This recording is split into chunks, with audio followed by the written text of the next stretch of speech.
de boca en boca, un espacio donde te contamos historias de forma íntima. Te doy la bienvenida a nuestro podcast Boca en Boca, un espacio lleno de letras, historias, personajes y mucha magia. En el programa de hoy me acompaña Ezequiel Reich hablando sobre su inicio en la literatura, cómo es su proceso de escritura y qué lo inspira. Como cada fin de mes, tenemos la sección APA, Apoyo a Autores, a cargo de Sandra Jaimes, quien comparte en esta oportunidad 3 autoras de Venezuela. Además, tendremos nuevos consejos en el espacio literario a cargo de Nora Wilson, quien aborda el último tema sobre los personajes. En esta oportunidad te habla sobre su moral. Y en la columna Reco, Yoris Peñate te recomienda el libro de Roselén, reclamada por el Alfa, para que puedas agregar a tu biblioteca. ¿Me acompañas?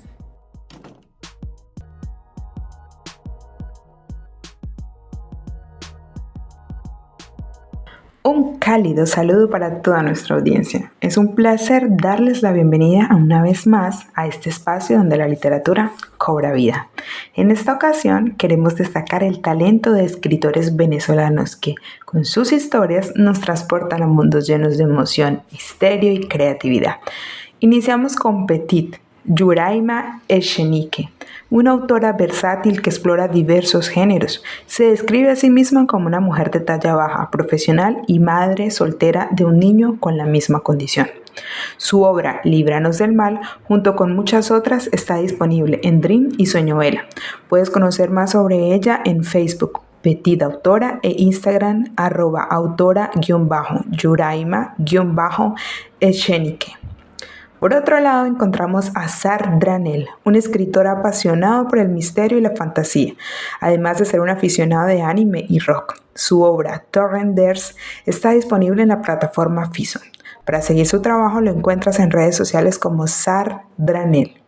Y finalmente tenemos a Warfay Rivero, una talentosa escritora de géneros diversos.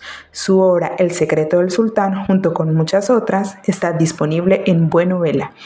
En redes sociales ella es conocida como Luna Artemis. Desde la poesía hasta la fantasía, los autores venezolanos nos demuestran que la literatura es un reflejo del alma de su tierra, rica, apasionada y llena de historias que merecen ser contadas. ¿Qué mejor manera de conocer Venezuela que a través de sus letras? Bienvenido Ezequiel Reich al podcast Boca en Boca. Es un placer tenerte en el programa y tener la posibilidad de conocer más sobre tu literatura. Para comenzar, cuéntale a los oyentes qué género escribes y dónde pueden encontrar tus obras. Hola, ¿qué tal? En primer lugar, muchas gracias por la invitación. Bueno, mi nombre es Ezequiel Reich, soy escritor.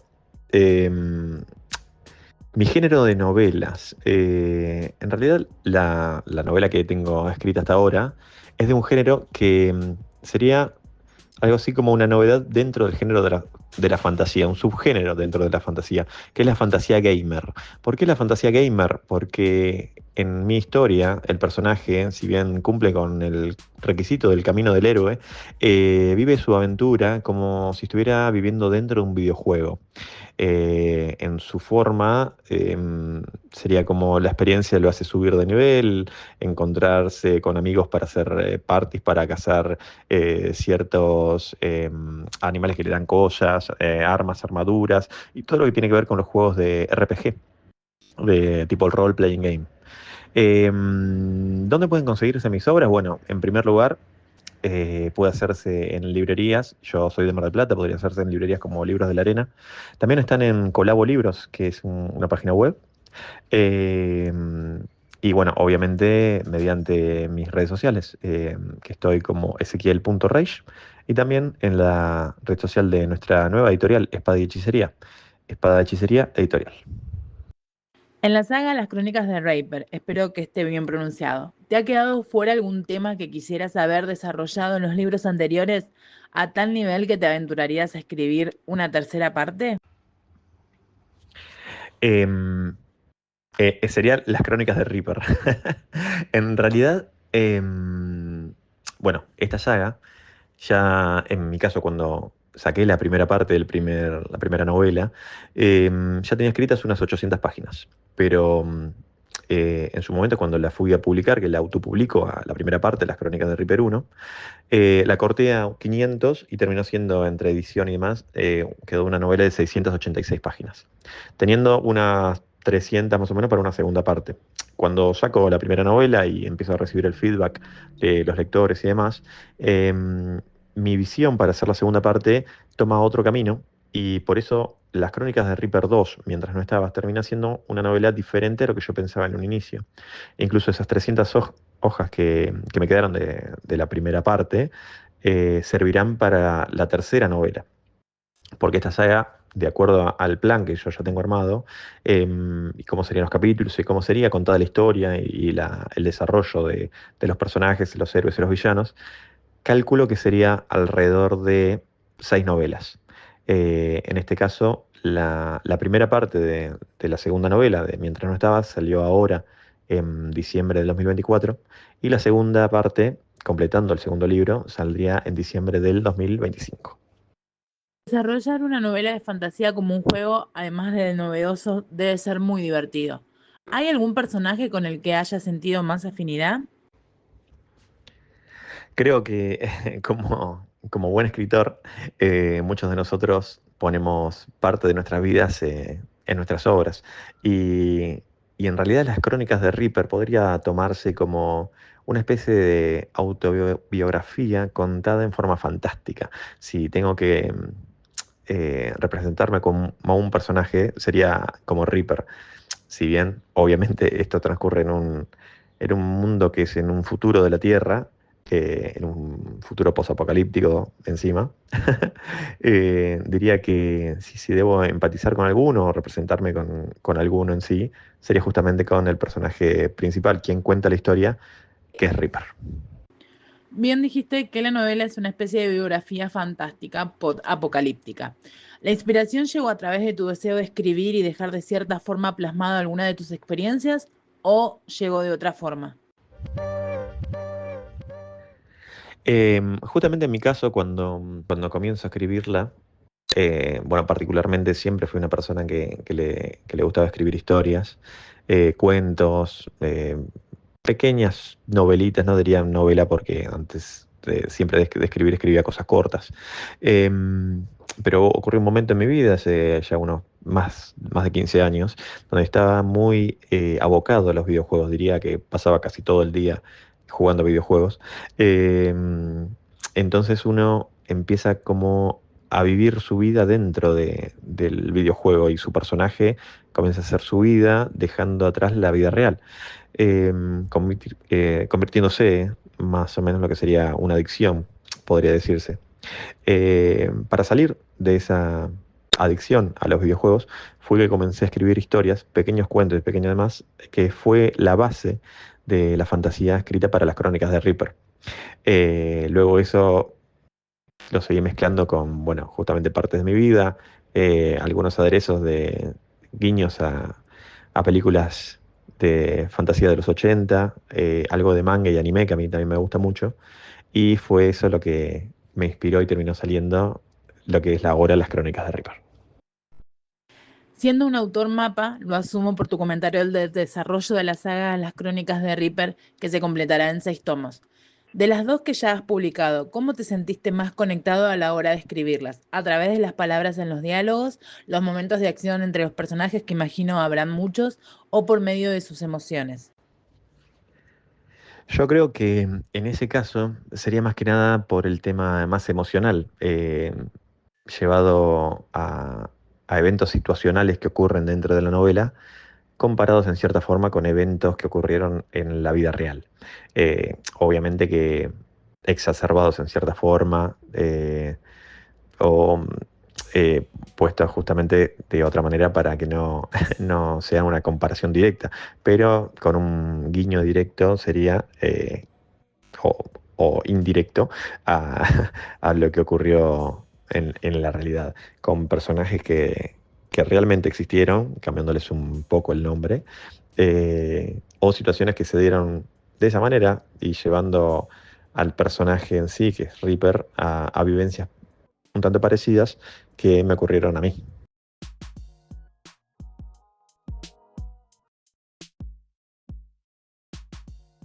Continuamos con la entrevista a Ezequiel Rey tras el espacio literario. Buenas. Bienvenidos a este espacio de mate y literatura y que nunca les falte ninguno de los dos. En el encuentro de hoy vamos a hablar de un tema que es todo un tema, la moral de los personajes. Si ustedes quieren escribir personajes completos, estos personajes tienen que tener su propia moral y no la del autor.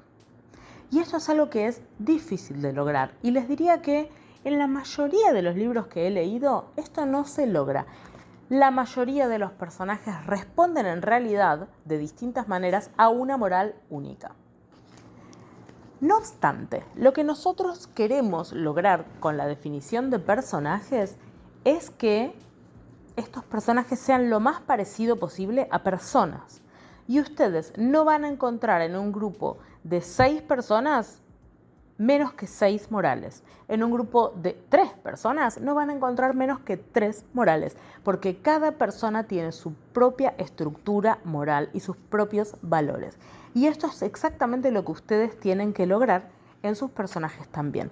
Por eso ustedes pueden tener, por ejemplo, un personaje que no les voy a spoilear, esto yo lo hice en La Rebelión de los Lobos, un personaje que es detestable y que es un personaje absolutamente odioso, pero que, por ejemplo, su sentido de la lealtad es impecable. Y esto es algo que ustedes tienen que tener en cuenta. No solamente debe haber diversidad moral entre los personajes cuya moral no representan a la moral del autor, sino que también el personaje cuya moral esté alineada con la del autor no puede tener la misma moral. Incluso cuando coinciden, tienen que tener sus propias razones para sostener esa moral y no las del autor. Para lograr esto, algo que podemos hacer es conversar con los personajes. Conversar con los personajes como si estuviéramos absolutamente locos. Porque yo no sé si uno puede llamarse escritor si no ha tenido diálogos imaginarios mientras lava los platos. Y si ustedes no lavan los platos, les recomiendo que lo hagan porque es un gran espacio de creatividad. Entonces, conversen con los personajes, escriban en su cabeza escenas que nunca van a suceder o escríbanlas en un papel. Porque de esta manera empiezan a conocer al personaje y empiezan a conocerlo en su voz, en sus reacciones y en su moral. Pero esta moral también se puede definir a partir del pasado. Si ustedes conocen el pasado del personaje, van a poder identificar, por ejemplo, qué situaciones son graves o son admisibles para el personaje. Si es un personaje que se ha criado, pongámosle en una casa en la que se golpea a los chicos, a la hora de educar a su hijo, probablemente no va a tener un problema moral con golpear a los hijos.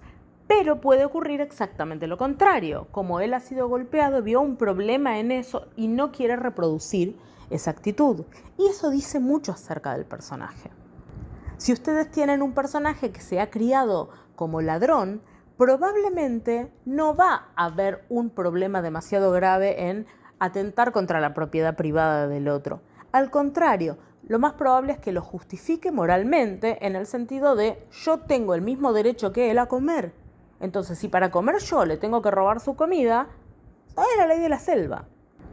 Un personaje que, por ejemplo, ha sido valorado toda su vida por cómo se ve y por cómo se presenta, y le han dicho que verse bien es estar bien y verse mal es estar mal, probablemente no va a haber ningún problema en burlarse de quien se ve mal. ¿Por qué? Porque a ese personaje le inculcaron que había una especie de relación moral entre verse bien y ser superior. Entonces, burlarse de un ser inferior no es punible.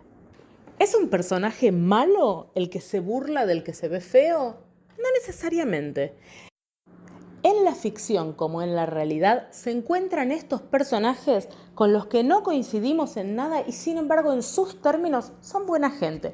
Así que los voy a dejar con un ejemplo de un sketch de stand-up que vi una vez. Hablaba de un personaje conservador que ve una mujer trans que está yéndose contra el tráfico sin darse cuenta de que la están por atropellar. Entonces esta persona, sin ningún tipo de duda acerca de su propia vida, se lanza al tráfico a salvar a la mujer trans que estaba a punto de ser atropellada. La salva, vuelve con su amigo, que era el que estaba haciendo el stand-up, y le dice: por eso los hombres no deberían usar taco. Este es un ejemplo clarísimo de cómo el hecho de que la moral de una persona no se alinee con la nuestra en un aspecto, no quita que se alinee en otro aspecto, o que incluso sea superior a la del muchacho que hacía el stand-up, que decía, cerraba así el sketch: yo hubiera dicho, oh Dios mío, ella se murió. Así que, a jugar con la moral de los personajes y arriésguense a que los personajes sean rechazados o no. ¡Nos vemos!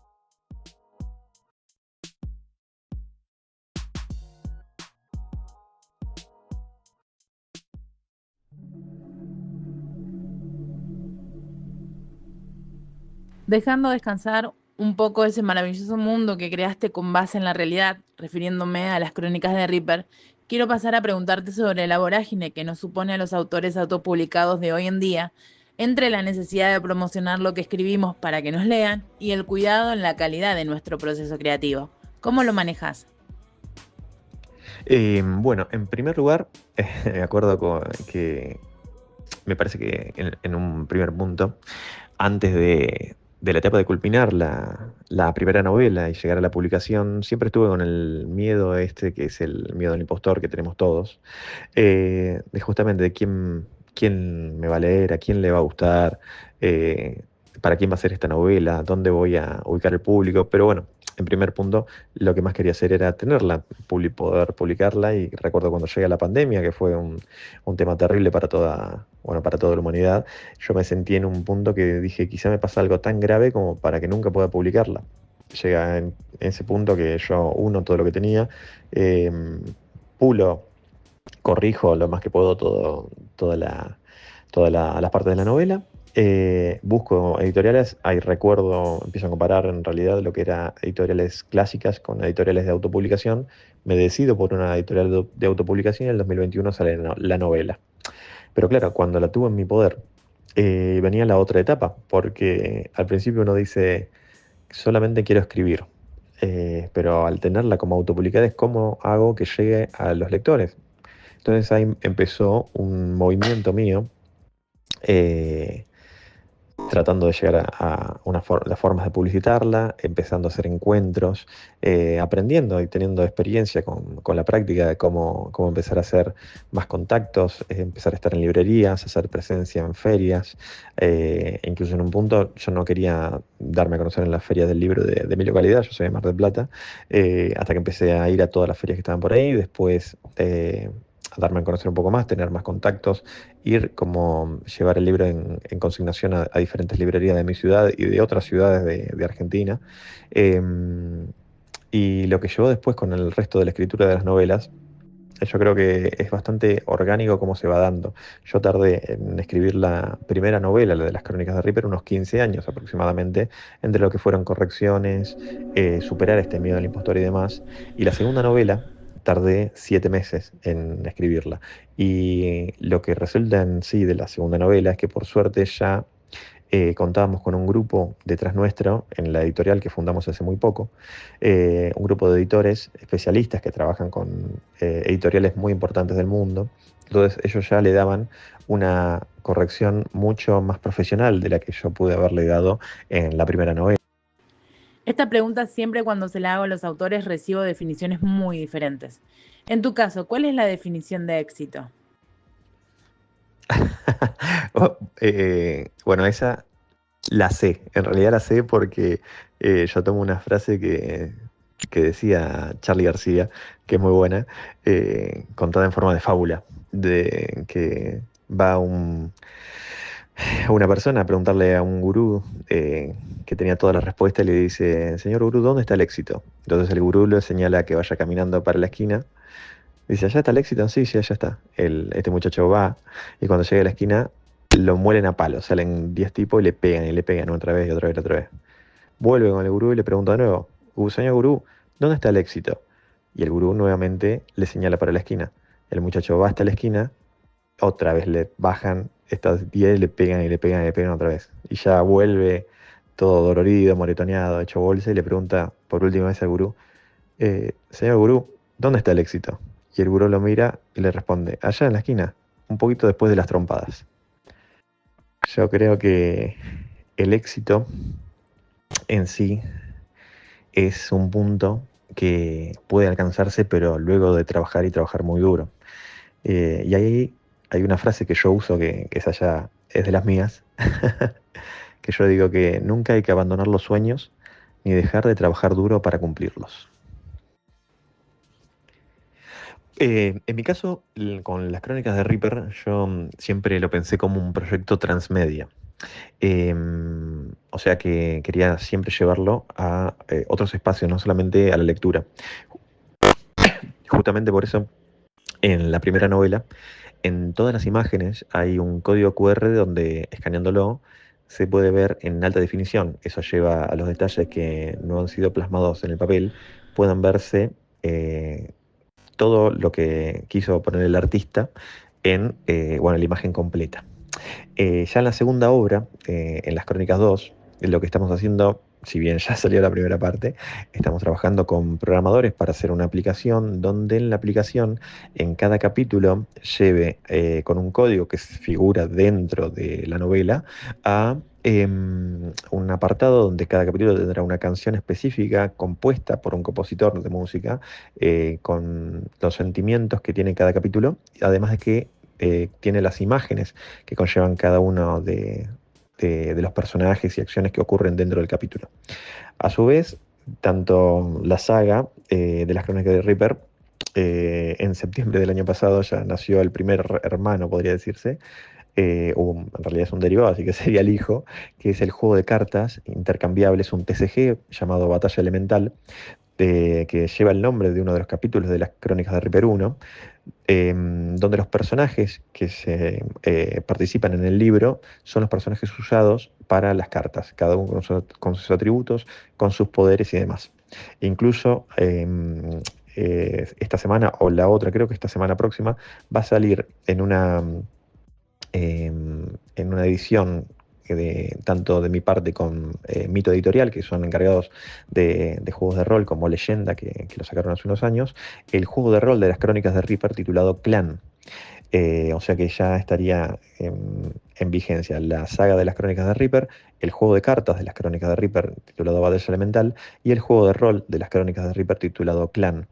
Esto es porque yo lo que estoy haciendo es un multiverso, sería que yo lo llamo Rage Multiverse.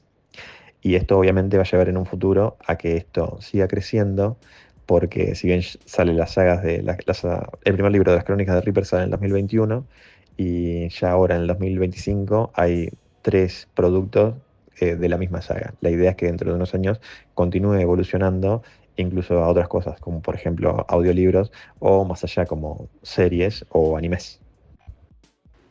Teniendo un recorrido en la literatura de varios años, ¿qué consejo le darías a un autor que ama escribir pero se desanima en momentos difíciles? Bueno, creo que esas cosas nos han pasado a todos. Eh, Desanimarnos, caer un poco en depresión, asustarnos de todo el mundo que nos lleva a querer escribir, o a tener el libro en la mano, o a publicarlo, o a poder distribuirlo. Creo que todo es un gran camino y todo nos da miedo. Pero me parece que las cosas, de todas formas, hay que hacerlas con miedo, porque lo peor que podemos hacer es no hacerlo. Y lo peor que puede hacer un escritor es no brindarle al mundo lo que tiene en su mente, porque solamente esa persona sabe lo que tiene en la mente para poder dar al resto cosas que en la realidad aún no existen.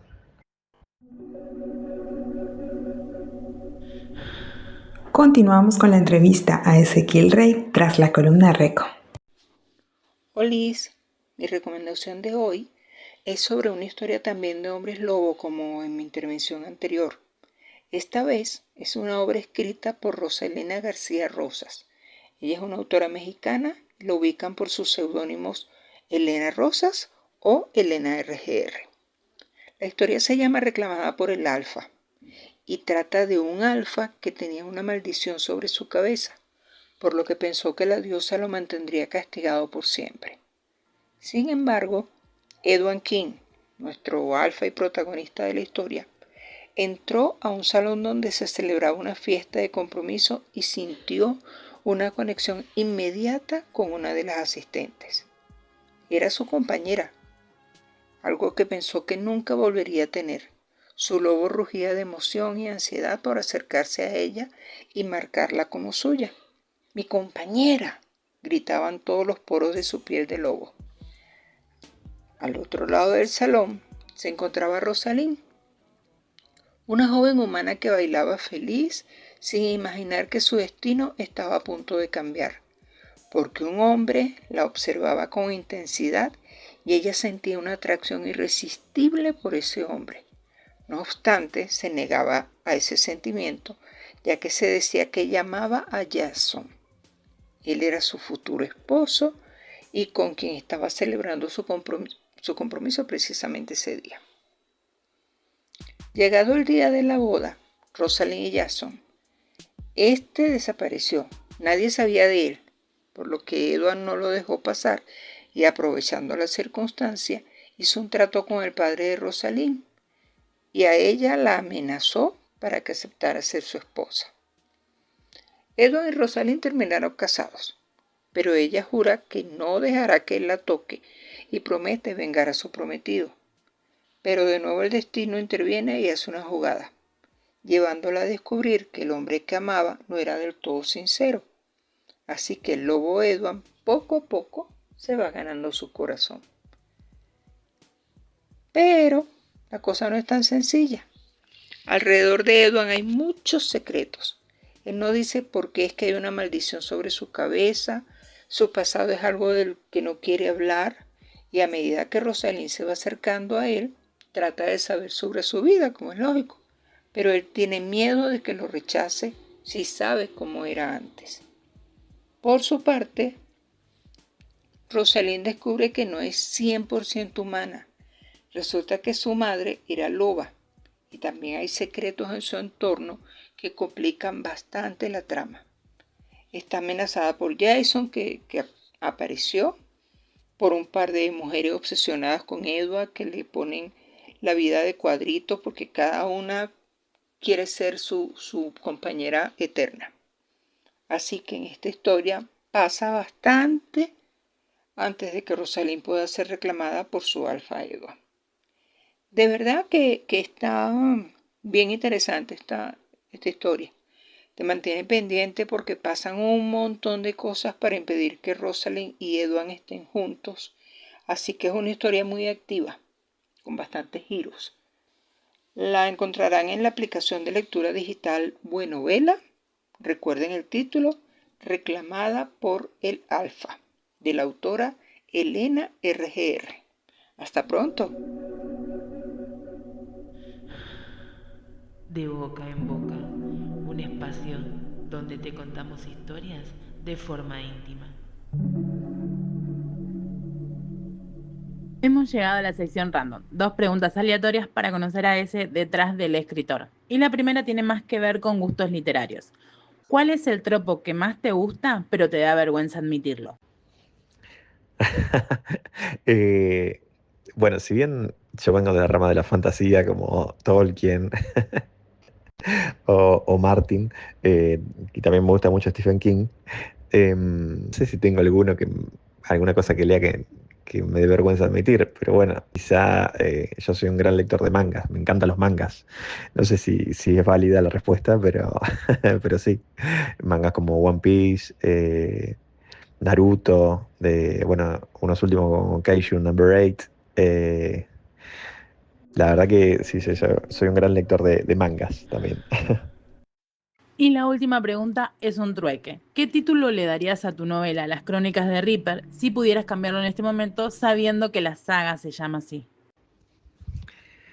Bueno, esa pregunta sí es muy difícil de responder, porque por más que Las Crónicas de Reaper tenga también el nombre de la saga, en el primer libro ocurren muchas cosas, porque estamos hablando de un periodo de tiempo del personaje principal que serían alrededor de 20 años de su vida.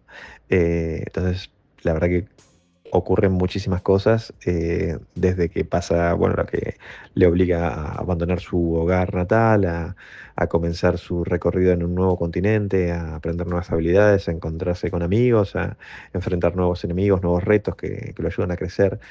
Pero la base del personaje siempre es levantarse y continuar sin importar lo que le lance la vida como para querer frenarlo. Em, Quizá sería, sería el título de un libro de autoayuda, un lucha por tus sueños o levántate otra vez. Eh, pero bueno, sería un título alejado de la fantasía que evoca las crónicas de Reaper. Hemos llegado al final de la entrevista, Ezequiel. Fue un placer entrevistarte. Gracias por tu tiempo y llevarnos un rato a tu mágico mundo de RPG. Espero la hayas pasado muy bien. Pero antes de despedirnos, te invito a que les recuerdes a los oyentes dónde pueden encontrar tus obras y si gustas invitarlos a tus redes para que te sigan y apoyen. Bueno, primero que nada, muchas gracias por la invitación, muchas gracias por el espacio. Eh, Espero que sirva a algún escritor que esté con ganas de querer sacar algo en el futuro, de poder escucharlo y que no le tenga miedo a las cosas, que las cosas se tienen que dar y si lucha por eso se van a dar. Bueno, ¿dónde pueden seguirme? Pueden seguirme en mi página de Instagram, que estoy como ezequiel.rage, se escribe Rage, R-A-G-E. Comunicándose conmigo pueden obtener directamente mis obras. También están en la página de Colabo Libros, en la página de Voz en Voz o en Libros de la Arena. En otro lugar donde se pueden conseguir también, como el catálogo de nuestra editorial, Espada y Hechicería, es en espadayhechiceriaeditorial.com, en mi página web, ragemultiverse.com, o en el Instagram de la editorial, que es EIH Editorial. Y desde ya, muchísimas gracias. Espero que podamos volver a escucharnos en un futuro. Hasta luego. Llegamos al final del podcast 87. Quiero agradecer la colaboración de Nora Wilson en el espacio literario, Yoris Peñate en la columna Reco, Sandra Jaimes en la sección APA y el proceso de musicalización y edición a cargo de Tina Record Producciones. Espero tu comentario en redes y ojalá que te haya gustado lo suficiente para que regreses al próximo. Como adelanto, te cuento que tendremos a la escritora Jonaira Campañuelo compartiendo un poco de su mundo literario. También más consejos sobre literatura y en la columna Reco, la película Nosferatu. Desde Boca en Boca te digo adiós, hasta el próximo podcast.